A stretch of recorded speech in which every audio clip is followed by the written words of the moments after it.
हाँ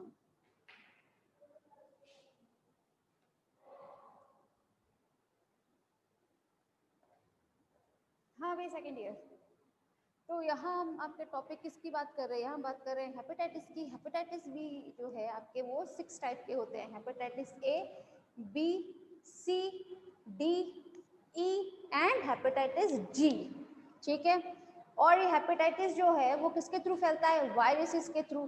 तो हेपेटाइटिस के जो पैथोजेंस हो जाते हैं वो कौन कौन से थे बताए थे, hepatitis A virus, hepatitis B virus, hepatitis C virus, hepatitis D E virus and hepatitis G virus. ठीक है, यहाँ तक तो क्लियर था। लेकिन इनमें से थोड़ी देर पहले ये बताया था कि इसके सिर्फ और सिर्फ आपके 2 ही इंपॉर्टेंट हैं, यही बताया था ना। देखिए अब जरा इन दोनों पर आ जाइए आप।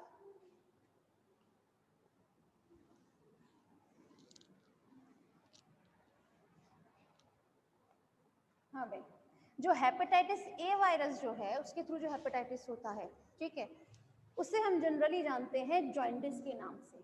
जॉइंटिस सभी को पता होगा जॉइंटिस क्या होता है। अगर मैं इसको नॉर्मली बताऊं तो इसको हम पीलिया के नाम से जानते हैं। ठीक है, पीलिया को इंग्लिश में क्या बोलते हैं, जॉइंटिस बोला जाता है। ठीक है, इसमें मतलब जो आपकी बॉडी होती है वो कैसी हो जाती है, थोड़ी सी येलोइश हो जाती है।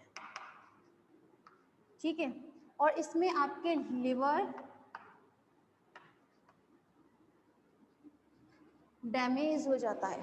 भाई इसका इम्पैक्ट जो है वो किस पर होता है, लिवर पर पड़ता है। तो सभी को पता है जॉन्डिस का जो इम्पैक्ट है वो किस पर पड़ता है, लिवर पर पड़ता है। अगर हम हेपेटाइटिस ए का अगर हम ट्रीटमेंट नहीं लेते हैं तो क्या होगा, या तो आपका लिवर डैमेज हो जाएगा या फिर लिवरोसिस की प्रोसेस हो जाएगी।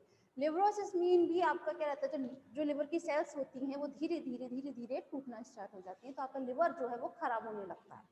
ठीक है, तो यहाँ पर जॉइंटिस समझ में आया, हेपेटाइटिस एक वी के थ्रू फैलने वाला जो हेपेटाइटिस होता है, क्लियर है। नेक्स्ट आ जाइए, हेपेटाइटिस बी। ठीक है, यहाँ पे हेपेटाइटिस बी जो है ये हमारा मेन हेपेटाइटिस से आप जानते हैं। इसे हम जनरली सीरम ए हेपेटाइटिस के नाम से भी जानते हैं। किसके नाम से जानते हैं, सीरम ए हेपेटाइटिस के नाम से भी इसे हम जानते हैं। ठीक है, इसमें होता क्या है, जैसे आप लोगों ने देखा होगा हेपेटाइटिस जनरली उन लोगों में फैलता है जो लोग थोड़े स्लम एरियाज में रहते हैं, या फिर जो थोड़ा सा अपना ध्यान नहीं रखते हैं, थोड़ा कुछ भी खा लेते हैं, फूड पॉइजनिंग हो जाती है, गंदा पानी भी पी रहे हैं, गंदा खाना भी खा रहे हैं, रात का कुछ बचा हुआ है उसको भी वो मतलब फेंक नहीं रहे, उसको भी खाए जा रहे हैं, सुबह का वो दूसरे सुबह खा रहे हैं। इट मीन्स वो अपना खान पान को लेकर बिल्कुल भी ध्यान नहीं रखते हैं, वो कुछ भी खा लेते हैं। ठीक है, तो ये गंदे खान पीन की वजह से हो जाता है जनरली हेपेटाइटिस डिसीज। ठीक है, और इसमें ठीक है, बाकी तो बताने को इतना कुछ है नहीं है हेपेटाइटिस में। अगर हम इनके इन्फेक्शंस की बात करते हैं, ठीक है, हेपेटाइटिस बी जो है वो जनरली होता कैसे है।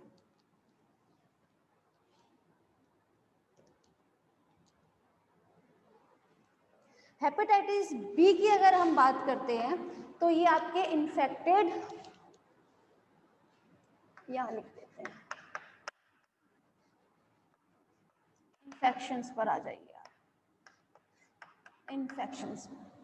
इन्फेक्शंस में जो यहाँ हम बात करेंगे हेपेटाइटिस बी की। ठीक है, तो हेपेटाइटिस बी जो है वो आपके मदर टू चाइल्ड, ठीक है,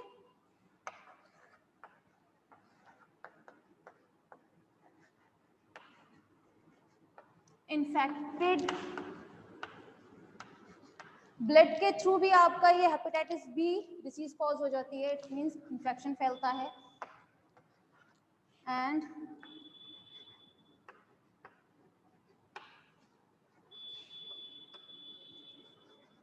इन्फेक्टेड सिरिंज के थ्रू भी आपका ये डिसीज कॉज होती है। ठीक है, हेपेटाइटिस बी।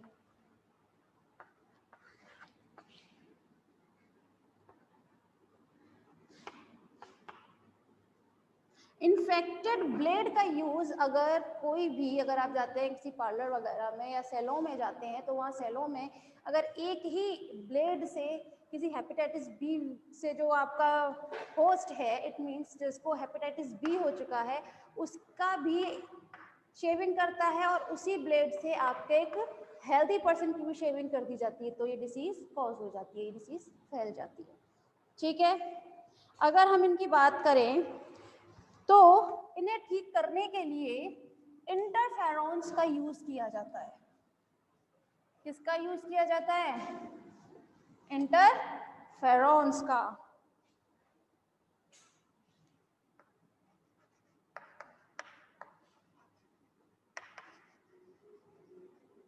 इंटरफेरॉन सभी को पता है व्हाट इज इंटरफेरॉन। ये जो इम्यूनोलॉजी पढ़ाई थी तब बताया गया था इंटरफेरॉन आपके वायरल इन्फेक्टेड डिसीज में ये यूज होता है। इंटरफेरॉन मतलब ऐसी डिसीज जो किसके थ्रू फैलती हो? वायरस के थ्रू फैलती हो। ठीक है, तो इस कंडीशन में हम किसका यूज करते हैं? इंटरफेरॉन्स का यूज करते हैं। ठीक है, तो हम इंटरफेरॉन एज अ मेडिसिन के थ्रू लेते हैं, मतलब अगर हमें मेडिसिन चाहिए तो उसमें हम इंटरफेरॉन ऐड करते हैं। ठीक है, और अगर उनके प्रिकॉशंस की अगर हम बात करें, प्रिकॉशन की अगर हम इनकी बात करते हैं तो प्रिकॉशन में आपको जो भी इन्फेक्शंस बताए थे उन्हीं से बचने को चाहिए होता है। ठीक है, मतलब अगर आप सैलो जाते हैं तो ये दो, एक infected person and second is healthy person.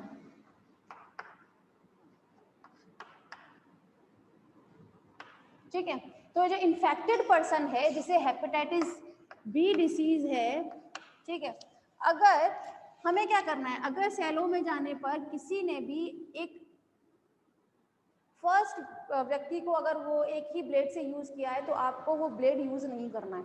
Generally आपको पता भी नहीं है कि इसको हेपेटाइटिस या अदर डिसीज है या नहीं, आपको जनरली वो ब्लेड यूज करना ही नहीं है। ठीक है, आप कभी भी अगर इंजेक्शन यूज करते हैं, मतलब इंजेक्शन लगवाते हैं, तो हमेशा स्टेरिलाइज्ड होने चाहिए या फिर नई सुई का ही इस्तेमाल करना चाहिए, या फिर आप जितने भी औजार यूज करते हैं किसी भी दौरान बाहर जाते हैं, ठीक है, तो जितने भी औजार होने चाहिए वो कैसे होने चाहिए? या तो स्टेरिलाइज्ड होने चाहिए या फिर नए होने चाहिए।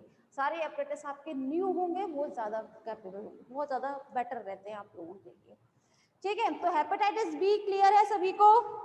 किसी को कोई परेशानी है इससे रिलेटेड तो पूछ सकता है। सबको क्लियर है? ठीक है, नेक्स्ट देख लेते हैं।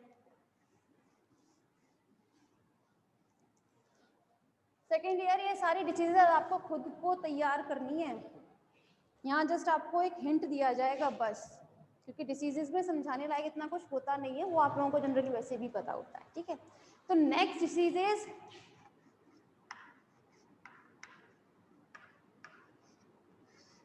लेप्रोसी। ठीक है, लेप्रोसी क्या होता है पहले तो ये पता होना चाहिए। अगर मैं ऐसे बताऊं लेप्रोसी से, तो जनरली कोई नहीं जानता होगा लेप्रोसी क्या होता है। लेप्रोसी होता है, हिंदी में से हम कुष्ठ रोग बोलते हैं। अब समझ में आ गया कि लेप्रोसी क्या होता है। ठीक है, तो आज हम बात करने वाले हैं अपने कुष्ठ रोग की, मतलब लेप्रोसी के बारे में। ठीक है, सबसे पहले पैथोजन देख लेते हैं।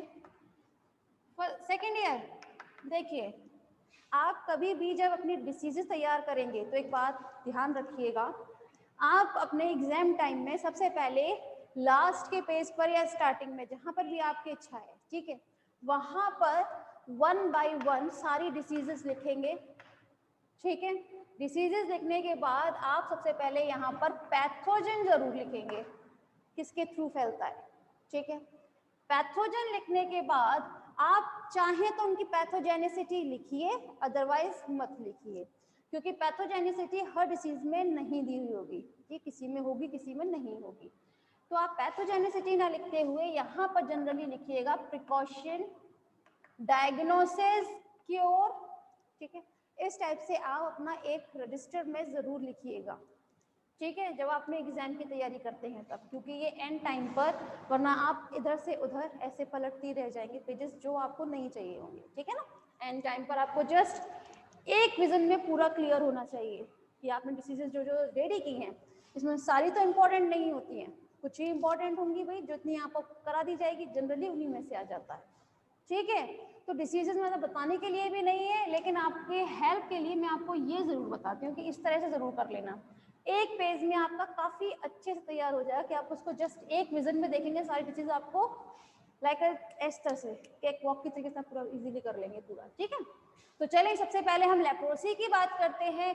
तो लेप्रोसी के जो पैथोजन है वो है माइकोबैक्टीरियम लेप्रे।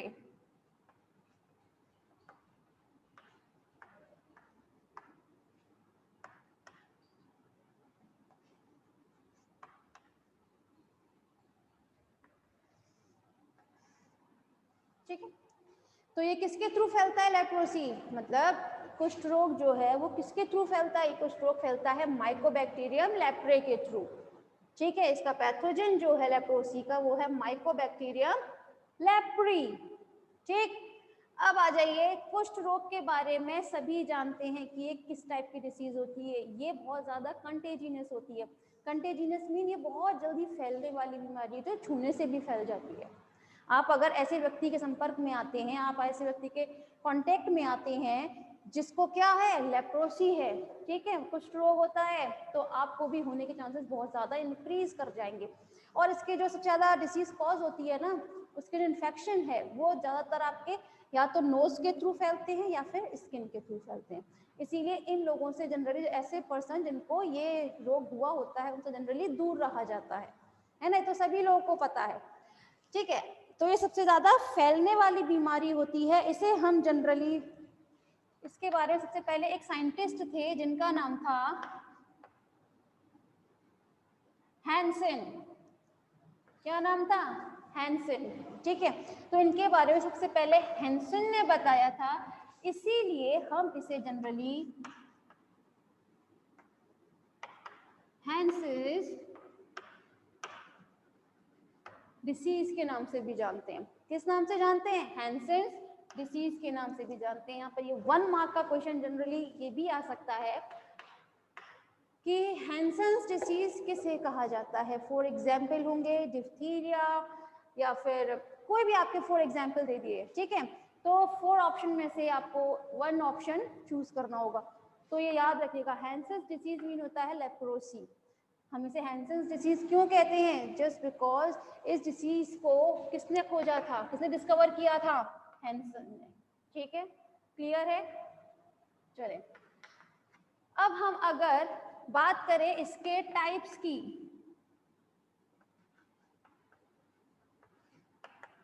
ठीक है, तो लेप्रोसी जो होता है इट मीन्स जो कुष्ठ रोग होता है उसके जनरली आप 2 टाइप्स देखेंगे। इसके 2 टाइप्स होते हैं। The first is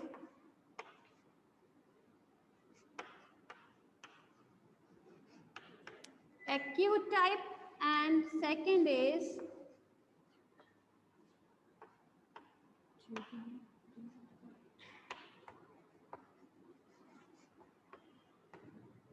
ट्यूबरकुलोइड type. ठीक है, एक बार फिर अपनी बात को रिपीट कर देते हैं। जो हैंसेंस डिसीज है, हैंसेंस डिसीज 2 टाइप की होती है, एक्यूट टाइप एंड ट्यूबरकुलोइड टाइप। इनमें जनरली डिफरेंस कहाँ रहता है, ये देखिए जरा।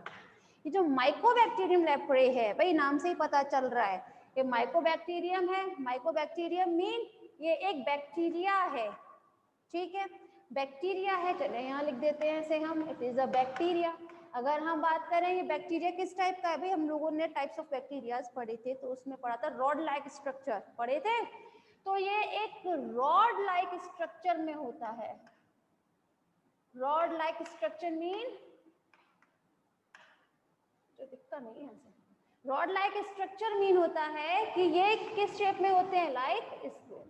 ठीक है, क्लियर है। इसे हम जनरली बोलते हैं AFB। ठीक है, यहाँ पे AFB क्या होता है जनरली इसे देख लेते हैं हम। क्या लिख दिया, AFB मीन होता है एसिड फास्ट बैक्टीरिया। ठीक है, इसे हम किस नाम से जानते हैं, एसिड फास्ट बैक्टीरिया के नाम से हम जानते हैं, और इसी को शॉर्ट में AFB भी कहा जाता है। ठीक है, थोड़े इंपॉर्टेंट है, ध्यान रखिएगा सेकंड ईयर। ठीक है, तो ये जो एक्यूट टाइप है इसका, इसमें जनरली होता क्या है, इसके बैक्टीरिया जो है वो जैसे ही होस्ट की बॉडी में एंट्री करते हैं, ठीक है, तो ये उसके टिश्यूज में जाकर, यहाँ हम बात कर रहे हैं टिश्यूज की, ठीक है, तो ये टिश्यूज में जाके उन्हें इन्फेक्ट करते हैं, हमारी बॉडी में जाकर जो हमारी बॉडी के टिश्यूज जो होते हैं उनमें जाके उनको इन्फेक्ट करते हैं और धीरे धीरे धीरे धीरे इनमें स्वेलिंग होने लगती है, इनमें थोड़ी सी स्वेलिंग होने लगेगी और कौन सा टाइप कहलाया जाएगा, एक्यूट टाइप, ठीक है। स्वेलिंग होने की वजह से यहाँ पर जनरली गांठें बनने लगती हैं, क्या बनने लगती हैं, गांठें, ठीक है। लेकिन ये हम बात कर रहे हैं एक्यूट टाइप की, ट्यूबरकुलॉइड में एक्यूट टाइप में ये डिफरेंस होता है, डिफरेंस बता दिया जाएगा। अब ये ट्यूबरकुलॉइड में क्या होता है, ट्यूबरकुलॉइड में ये हमारे शरीर के ऊपर घाव बनाते हैं, इट मींस ये हमारे वाउंड्स क्रिएट करते हैं, क्या फॉर्म करते हैं, वाउंड्स, वाउंड्स मीन घाव बनाते हैं हमारी बॉडी के ऊपर, क्लियर है। एक्यूट टाइप जो था वो हमारे टिश्यूज पर इन्फेक्ट करके या उन पर अटैक करके उनमें स्वेलिंग करते हैं और धीरे धीरे उन पर क्या बनाते हैं, उसमें बनाते हैं गांठें, ठीक है। उसमें जब गांठें बना लेते हैं तो कौन सी टाइप होती है, एक्यूट टाइप, ठीक है। लेकिन ट्यूबरकुलॉइड टाइप में ये गांठों का निर्माण नहीं करते हैं, गांठें इसमें फॉर्म नहीं होती है, इसमें क्या होते हैं, वाउंड, इसमें कुछ घाव हो जाते हैं। जनरली आपने ये वाला देखा है लोगों में, अगर आपके मन में लेप्रोसी को लेकर जो एक इमेज बनती है, कभी एक्यूट टाइप नहीं बनेगी, ट्यूबरकुलॉइड टाइप बनेगी। आपने जनरली इतने पेशेंट अगर आपके दिमाग में कोई आता है, अपने मूवीज में या कहीं और देखा है, तो आपके माइंड में जो एक फर्स्ट विजन आएगा इसको लेकर वो ये वाला टाइप होगा, ट्यूबरकुलॉइड टाइप, क्योंकि इसमें वाउंड क्रिएट होते हैं, ठीक है, क्लियर है, ठीक। यहाँ तक किसी को कोई परेशानी है तो पूछ सकते हैं, चलें। अच्छा एक बात बताने रह गई यहाँ पर, ये एसिड फास्ट बैक्टीरिया हम इन्हें क्यों कहते हैं, एसिड फास्ट बैक्टीरिया हम इन्हें क्यों कहते हैं। जनरली इसमें जो टेस्ट होते हैं तो उसमें जो आप टेस्ट लगाते हैं ना वो एसिड फास्ट स्टेनिंग टेस्ट होते हैं, जो लेबोरेटरी जो जहाँ पे इनके वो जाते हैं टेस्ट होने के लिए, तो जहाँ लेबोरेटरी में जाएंगे वहाँ पर जो टेस्ट यूज होगा वो एसिड फास्ट टेस्ट होते हैं, एसिड फास्ट स्टेनिंग, स्टेनिंग जानते हैं हम सभी लोग, ठीक है। स्टेनिंग आप लोग जनरली जो आपके लैब्स में होती है वो आप जानते हैं, होगा सेम, लेकिन वहां पर हम जो यूज करते हैं वो होता है एसिड फास्ट, ठीक है। तो एसिड फास्ट स्टेनिंग टेस्ट के थ्रू इसके हम इजीली डायग्नोस कर लेते हैं, इसीलिए हम इसको क्या नाम देते हैं, एसिड फास्ट बैक्टीरिया, क्लियर है। चले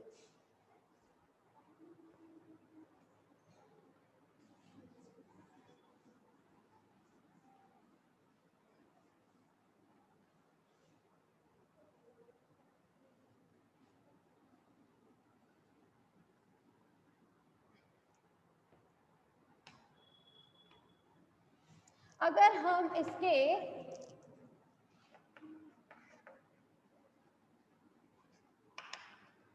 प्रिवेंशन की बात करें, प्रिवेंशन, क्योर, ट्रीटमेंट, आप कुछ भी लिख सकते हैं, ठीक है। अगर हम इनके ट्रीटमेंट की अगर हम बात करते हैं तो जनरली इसमें दी जाने वाली जो मेडिसिन होती है वो होती है DDS, ठीक है। कौन सी होती है, DDS, ठीक है। DDS मीन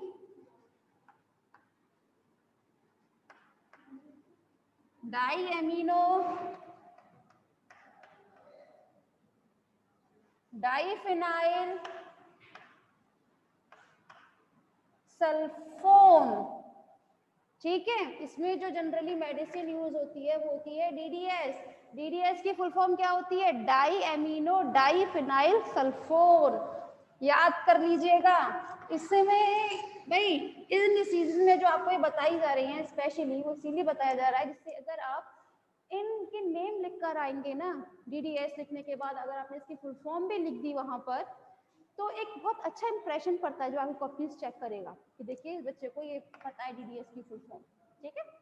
जनरली DDS की फुल फॉर्म आपने लिख दी, इसे हम एक नाम से और जानते हैं, विच इज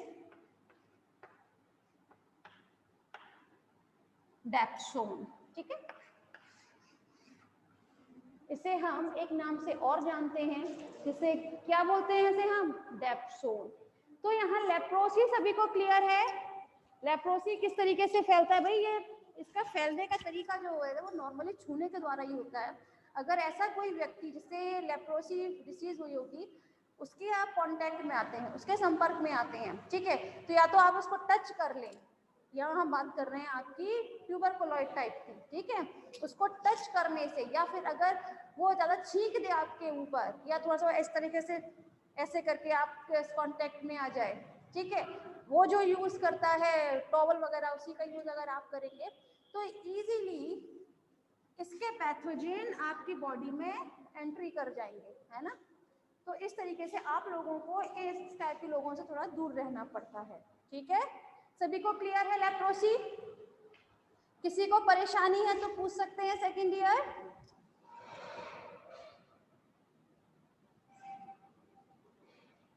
सब क्लियर है? चलिए अच्छी बात है।